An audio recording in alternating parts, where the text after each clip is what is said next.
So to me, self-directed learning is learning where the learner is the one who's in control of the process. So they are the person who chooses what they do. They're the person who chooses how they do it, and they're the person who chooses when they stop doing it.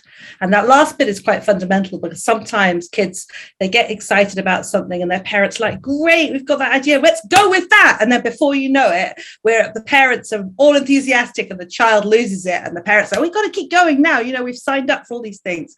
So it's learning where the child really, or the learner of whatever age they are, is the one who's making the decisions. And that doesn't have to actually mean pedagogy. For younger children, it is about play, because that is what younger children do if you leave them to choose. And what we see with self-directed kids, so these are kids who don't go into mainstream school, we'll see that they actually carry on that play-based learning till way older than you would think at school. So 9-10-year-olds, they're still spending the majority of their time in play.